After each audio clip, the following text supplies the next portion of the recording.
இன்றைய முக்கிய செய்திகள். முதலமைச்சர் விஜய் சட்டமன்ற உறுப்பினர்கள் ஏஎம் ஷாஜகான் மற்றும் வன்னியரசு ஆகியோரை அமைச்சரவையில் இணைத்துள்ளார். இந்த இறுதி விரிவாக்கத்தின் மூலம் அமைச்சரவை 35 அமைச்சர்களைக் கொண்டு மாநிலத்தின் உச்சபட்ச அரசியலமைப்பு வரம்பை எட்டியுள்ளது. Chief Minister Vijay inducted MLAs AM Shahjahan and Vanni Arasu into the government. This final expansion brings the cabinet to 35 ministers, reaching the state's maximum constitutional limit. புதிதாக அமைக்கப்பட்ட விஜய் அமைச்சரவை 8 பட்டியலினத்தைச் சேர்ந்த சட்டமன்ற உறுப்பினர்களுக்கு அமைச்சர் பதவிகளை வழங்கியுள்ளது. இது தமிழக வரலாற்றில் மாபெரும் சமூக மாற்றத்தை பிரதிபலிக்கும் மைல்கல்லாகும். The newly formed Vijay cabinet achieved a historic milestone for Tamil Nadu by granting ministerial berths to 8 scheduled caste legislators, reflecting a massive social and generational shift. புதிதாக பொறுப்பேற்ற சுகாதார அமைச்சர் கேஜி அருண்ராஜ் தாவேகா தலைமையிலான கூட்டணியின் நிலைத்தன்மை குறித்த எதிர்க்கட்சிகளின் கவலைகளை நிராகரித்தார். இந்த கூட்டணி கொள்கை மற்றும் ஊழல் ஒழிப்பு அடிப்படையிலானது என்றும் அரசியல் வசதிக்கானது அல்ல என்றும் அவர் உறுதிபட தெரிவித்தார். Newly appointed Health Minister KG Arunraj dismissed opposition concerns regarding the TVK-led coalition's stability. He asserted the alliance is strictly based on shared ideology and anti-corruption principles, not political convenience.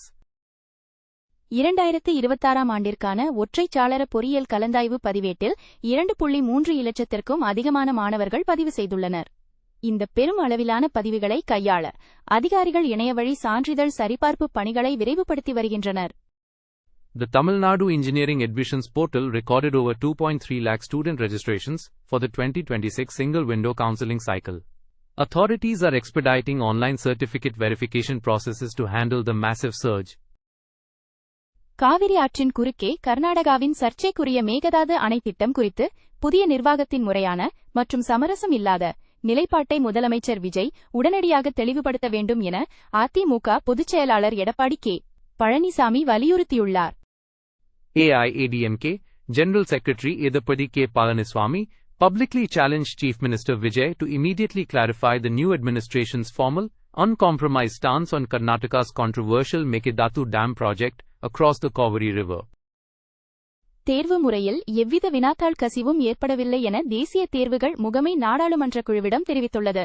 சில இடங்களில் மட்டுமே தனிமைப்படுத்தப்பட்ட கசிவுகள் நடந்ததாகவும் மே 3 தேர்வு ரத்து செய்யப்பட்டது ஒரு முன்னெச்சரிக்கை நடவடிக்கை மட்டுமே என்றும் அதன் தலைமை இயக்குனர் கூறினார். The National Testing Agency informed a parliamentary panel that no systemic paper leak occurred. The Director General claimed only isolated leaks happened, calling the May 3rd exam cancellation a precautionary measure. பரவலான கசிவுகளை NTA மறுப்பது ஒரு பெரும் மோசடி மற்றும் உண்மையை மூடி மறைக்கும் செயல் என காங்கிரஸ் கட்சி கண்டித்துள்ளது. கசிந்த வினாத்தாள்களை சுட்டிக்காட்டிய எதிர்க்கட்சித் தலைவர்கள் பிரதமர் மற்றும் கல்வி அமைச்சர் இதற்கு பொறுப்பேற்க வேண்டும் என வலியுறுத்தினர். The Congress party condemned the NTA's denial of widespread leaks as a scandalous cover-up. Opposition leaders highlighted leaked guest papers and demanded accountability from the Prime Minister and Education Minister.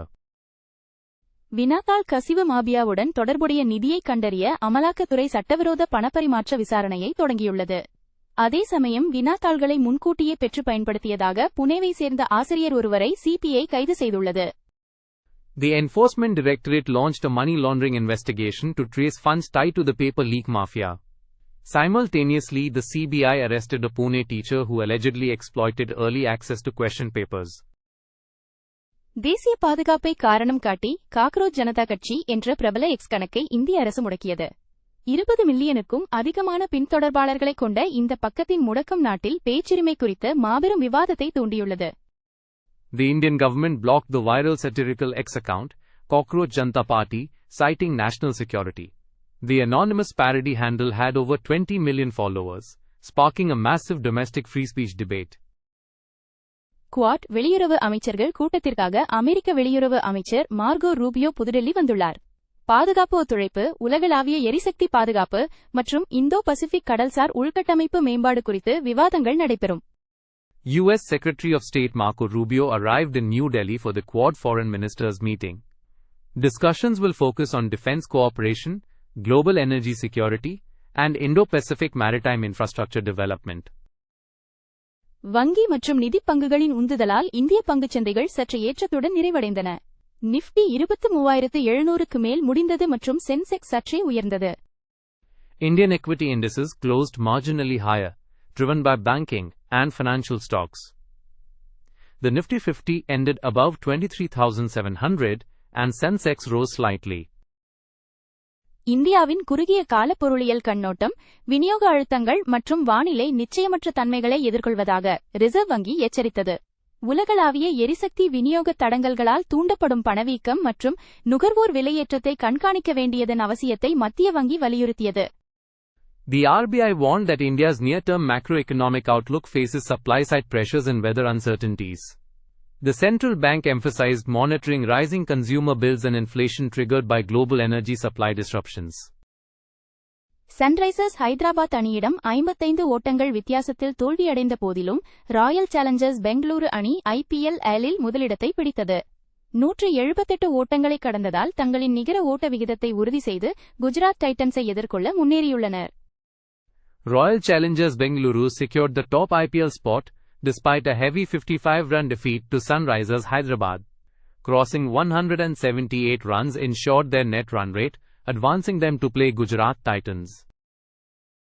ராஞ்சியில் நடைபெற்ற தேசிய தடகள போட்டியில் அனிமேஷ் குஜூர் ஆடவர் 100 மீட்டர் தேசிய சாதனையை முறியடித்தார்.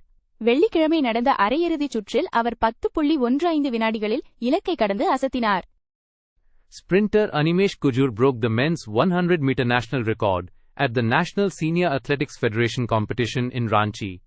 He clocked an outstanding 10.15 seconds during the Friday semi-final round. அமெரிக்க பொருளாதார தடைகளை உடனடியாக திரும்பப் பெறவும் முடக்கப்பட்ட சொத்துக்களை விடுவிக்கவும் ஈரான் கோரிக்கை விடுத்தது. ஈரானிய வெளியுறவு அமைச்சகம் தொடரும் அமெரிக்க கடல் முற்றுகையை பன்னாட்டு சட்டமீறல் என கண்டித்துள்ளது.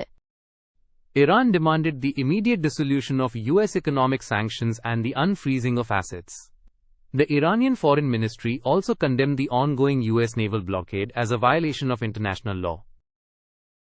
செய்திகள் மூலமாக தொடர்ந்து ஆங்கிலம் பயில இந்த சேனலை லைக், ஷேர் மற்றும் சப்ஸ்கிரைப் செய்யவும். Like, share and subscribe to this channel to continue learning English through news.